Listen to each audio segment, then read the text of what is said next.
Ah non, la Russie vient d'anéantir les espoirs de l'Occident, surtout des Européens. Ah oui. La Russie considérera comme un conflit armé direct avec l'OTAN si les pays européens venaient à déployer des soldats dans le cadre d'une éventuelle paix en Ukraine. Donc, les Européens qui se croient plus malins que les Russes, ils sont désespérés. Ils veulent forcément avoir une présence militaire en Ukraine. Et la Russie dit non. L'émissaire de M. Donald Trump pour le dossier russo-occidental sur le territoire ukrainien, je crois qu'il est d'ailleurs à Moscou, parce qu'il est annoncé là-bas. Il devait venir, mais je crois qu'il est même à Moscou pour venir s'enquérir des réalités. Il le sait déjà. Et donc, je crois que c'est à ce niveau où les négociations vont se heurter. Les négociations vont se heurter à ce mur très épais. La Russie ne fléchira pas. Elle n'acceptera pas la présence de militaires européens sur le territoire ukrainien. Et c'est ce que nous allons voir dans le cadre de cette émission. Mesdames et messieurs et mesdemoiselles, je vous remercie encore pour votre détermination et pour votre amour envers ma modeste personne. Ça me fait énormément plaisir et ça me touche. Ça me donne encore de l'énergie à continuer ce travail d'information et de décortiquage. Pour vous. Je le fais pour vous.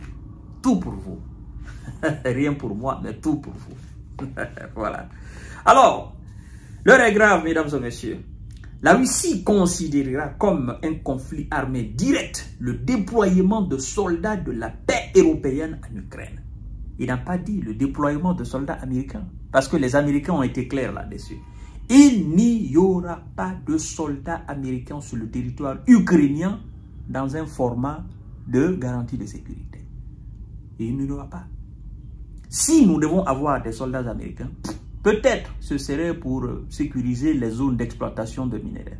Point barre. Et même ça aussi, c'est à voir avec la Russie. Donc, il est absolument, continue-t-il, c'est le message russe, il est absolument inacceptable pour nous, c'est les Russes qui parlent, pour nous que soient déployées des unités de forces armées d'autres États en Ukraine. Tout cela signifierait l'implication de ces pays dans un conflit armé direct avec notre pays, auquel nous répondrons par tous les moyens disponibles, a déclaré jeudi à la presse la porte-parole de la diplomatie russe, Maria Zakharova, commentant l'idée de certains pays européens alliés de Kiev d'envoyer un tel contingent en cas d'accord sur la fin des hostilités. Maria Zakharova, la porte-parole de la diplomatie russe, elle n'invente absolument rien. Tout ce qui sort de la bouche de Maria Zakharova, ce sont des instructions qui sont données. Oui, des instructions qui sont données à M. Sergueï Lavrov par M. Vladimir Poutine. Et Sergueï Lavrov, à son tour, donne des injonctions à la porte-parole et elle va transmettre le message de la Russie alors, n'est-ce pas, à ceux qui sont censés le recevoir. Ça se passe au ministère des Affaires étrangères. Donc, c'est le ministère des Affaires étrangères qui transmet ces informations aux pays belligérants qui veulent envoyer des contingents, soi-disant garantis de paix à l'Ukraine. On vous dit l'Ukraine n'entrera pas dans l'OTAN. L'Ukraine n'entrera pas dans l'Union européenne. Et vous voulez trouver une autre formule pour avoir vos troupes sur le territoire ukrainien. Et puis maintenant, passer par des manœuvres, voilà, machiavéliques, afin que l'Ukraine puisse être un membre de l'OTAN et de l'Union européenne à l'avenir. Parce que les soldats, si la Russie accepte maintenant les soldats français, allemands, machin, les soldats otaniens sur le territoire, les soldats européens sur le territoire ukrainien, ils viendront, ces soldats, ces troupes viendront là pour de longue durée.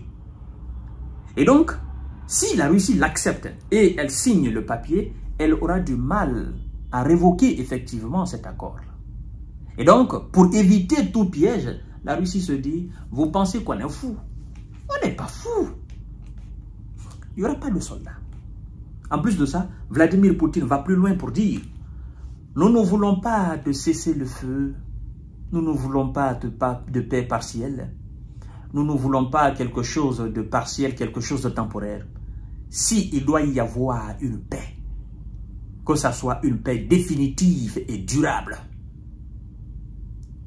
Et pour ce fait, on n'a pas besoin de sécurité pour la paix. Il suffit juste de respecter les principes de ces accords. Que nous les Russes, nous respectons, vous aussi vous respectez. On n'a pas besoin.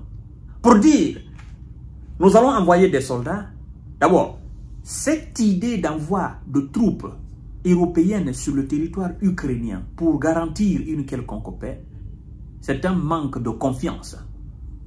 Et la Russie ne veut pas évoluer dans une sphère où il y a un manque de confiance.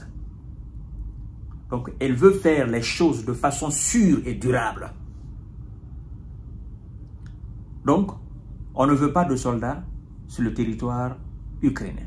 Tout pays officiellement qui enverra ses troupes en Ukraine, ce serait une déclaration de guerre avec la Russie.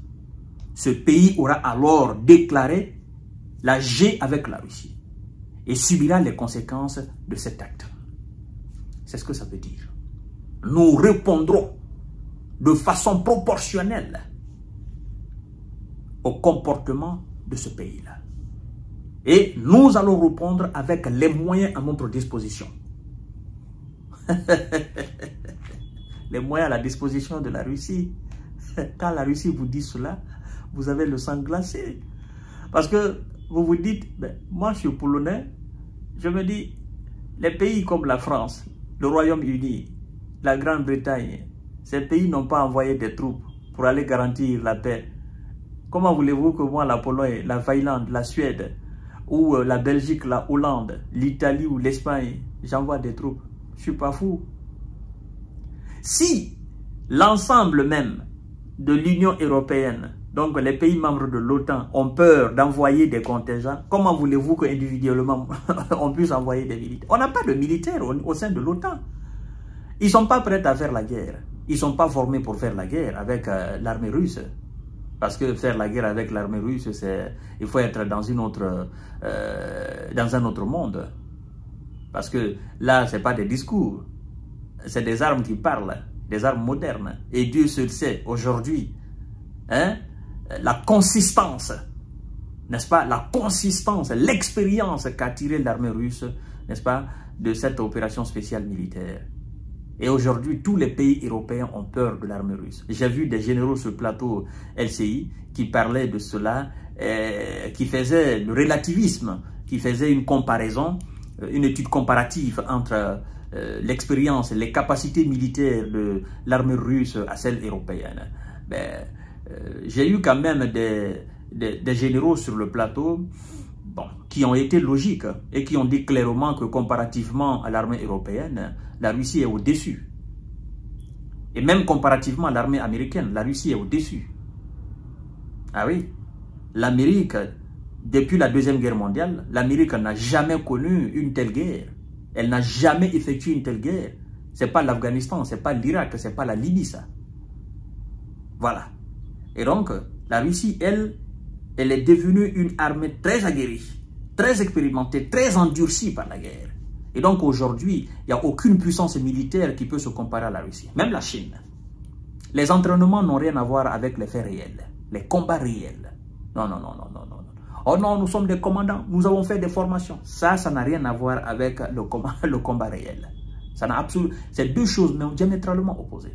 On a vu des militaires qui ont été formés par les Européens. Arrivés sur le champ de bataille, ils ont fui. Ils ont déserté. Il y a des mercenaires qui sont allés, des mercenaires américains, hein, qu'on appelle les vétérans qui sont allés là-bas.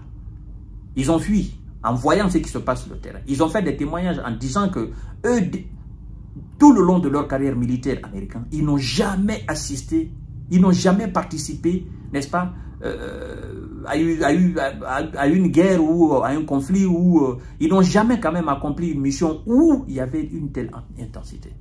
Et les mercenaires français qui sont partis, ils ont témoigné, ils ont dit la même chose. Donc, ça n'a rien à voir. Aujourd'hui, tout le monde a peur de la Russie. On va voir le pays qui va envoyer des contingents là-bas pour dire nous allons sécuriser la paix. Nous allons voir. On attend Emmanuel Macron et le chancelier allemand et la Grande-Bretagne. On les attend là-bas en Ukraine. Ils n'ont qu'à envoyer des contingents. Après donc cette déclaration du ministère de la Défense, du ministère des Affaires étrangères russe qui est effectivement voilà, la voix aussi du Kremlin. On attend de voir. Mesdames et messieurs, les choses sérieuses là, ça commence maintenant là. Je vous reviens tout à l'heure pour notre série d'informations décortiquage. Merci.